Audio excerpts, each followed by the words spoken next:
Nós não vamos mergulhar de forma muito aprofundada em cada um dos módulos que estão disponíveis no Node.js. Vamos fazê-lo à medida das necessidades. E o que interessa nesta fase inicial desta playlist é tu ficares a perceber que existem estas funcionalidades e perceber o básico de cada uma delas. E há vários conceitos que nós iremos depois explorar à medida que os vídeos forem avançando. Ora, neste e nos próximos vídeos vamos falar especificamente sobre um módulo muito importante do Node.js e que é, de certa forma, um game changer, basicamente. É o módulo do File System, isto é, como é que nós com o JavaScript conseguimos manipular o File System.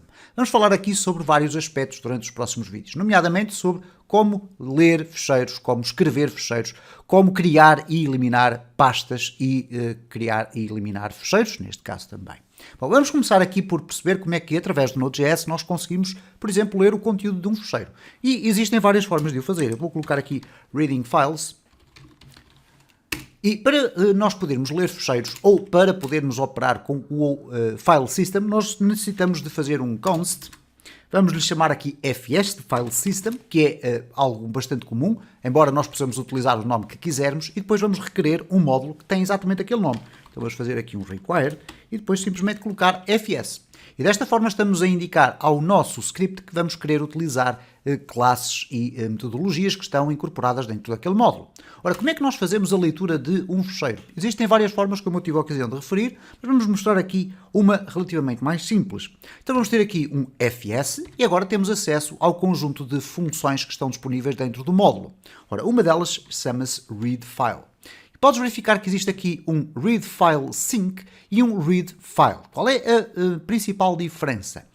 O Node.js é, por natureza, assíncrono. Assíncrono significa que o código não é executado propriamente de uma forma sequencial. Isto é, se existirem operações que podem demorar um pouco mais de tempo a serem executadas, ainda assim o código seguinte vai continuar a ser executado até que exista uma resposta relativamente à funcionalidade que nós implementámos anteriormente. Vamos ver isto na prática. Eu tenho aqui o readFile.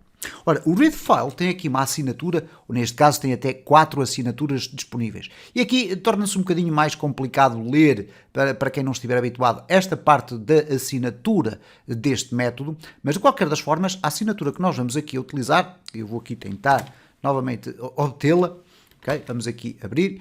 Então, nós temos aqui, vamos tentar puxar aqui para cima, ok. Vamos aqui novamente. E sempre que quiseres consultar, terás de fazer sempre uma pequena alteração para surgir aqui este espaço. E aqui tu tens então a identificação das assinaturas possíveis. E se clicares nesta seta por cima e estiveres no primeiro, ele vai fechar este quadro. Se clicares na seta de baixo, ele vai rolar pelas diferentes assinaturas possíveis até chegar à última. E quando chega à última, quando clicas outra vez, ele vai acabar por fechar. Então vamos aqui novamente, outra vez, verificar isto. Eu vou puxar até à número 4. Okay? Na número 4 eu tenho aqui a indicação de que os parâmetros que eu necessito são dois. Basicamente são dois. É aqui um path or file descriptor, neste caso é um caminho para o meu ficheiro, e depois tenho uma callback function. Vamos verificar depois o que é que isto significa. Então aqui é natural e muito simples de entender o que é que nós necessitamos dizer, qual é o ficheiro que nós queremos ler. Repara que eu tenho aqui um ficheiro dados.csv, mas com 2 underscores. Eu aqui vou colocar simplesmente dados.csv.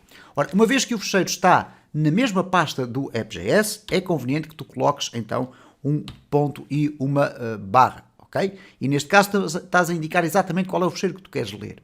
A seguir nós vamos ter então aquela callback function, esta que aqui está. E neste caso esta callback function é uma função, ok? Vai ser uma arrow function, que vai ser executada quando a leitura do ficheiro estiver concluída, ok? E ela vai retornar então dois parâmetros, um erro, se ele existir, e depois o data, que é o conteúdo do ficheiro, que há de vir num formato que nós iremos falar mais à frente, quando falarmos sobre buffers e quando falarmos sobre strings. Então vamos buscar esta call function. Vamos lhe dar estes nomes, é R aos parâmetros e o data, que são os dados. E quando ela terminar a sua execução, isto é, quando a leitura do ficheiro for concluída, nós vamos ter acesso a estes dois valores. Então nós vamos perguntar se existir um erro, o que é que nós vamos fazer?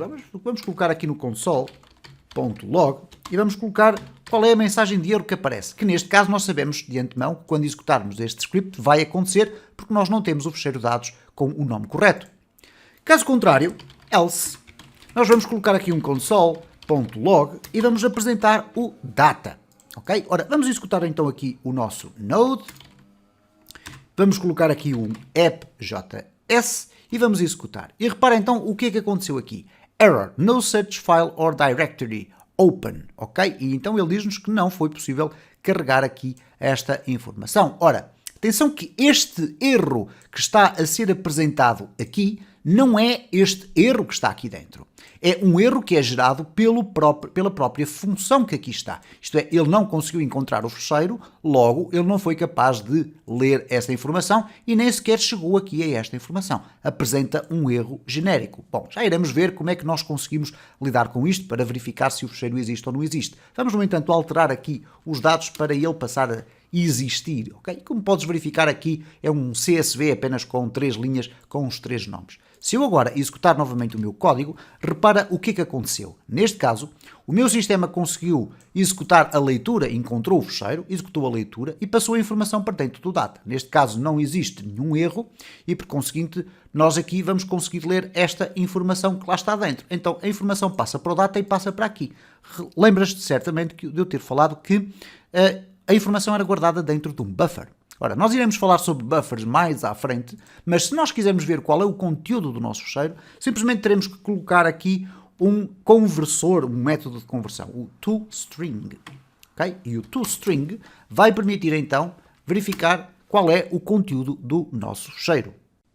Então verificamos que conseguimos ler aqui os dados do nosso fecheiro e não te esqueças, vamos deixar até ao final deste vídeo aquela questão do facto deste método ser assíncrono e o que é que isso significa.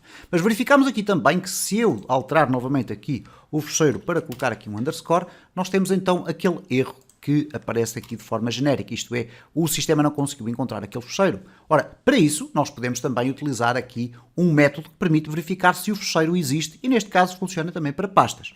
Então nós vamos verificar aqui da seguinte forma, if fs.exists, vamos colocar aqui exists sync, e vamos verificar porque é que eu estou a colocar o existSync, isto é, este método é síncrono. O que é que significa? Ele vai ser primeiro executado e só a restante parte do código vai ser executada quando este método concluir a sua operação. Então, neste caso aqui, eu vou dizer, ok, o que é que eu preciso perceber? Preciso perceber o path-like, neste caso, qual é o caminho do fecheiro que eu estou à procura. Então, eu vou simplesmente colocar aqui. Isto é, se este método me devolver um valor booleano, e nós vamos aqui tentar perceber, de facto, o que é que nos diz aqui o IntelliSense. Repara, ele diz return true if the path exists ou false otherwise. Isto é, vai devolver verdadeiro se o caminho existe, caso contrário, otherwise, vai retornar falso. Então eu vou perguntar aqui, if file exists sync, então ele vai executar isto de forma síncrona, eu vou agora puxar este código todo que está lá para o seu interior. E ele só vai ler o fecheiro se ele existir. Caso contrário, eu posso inclusive aqui dizer, ok, vamos colocar um console.log, indicando que fecheiro não encontrado. E isto apenas para evitar que haja este erro mais estranho e mais interno do sistema. Vamos fazer aqui um clear, vamos executar e repara como a mensagem já é controlada por nós. Agora, muito importante aquilo que eu te vou explicar.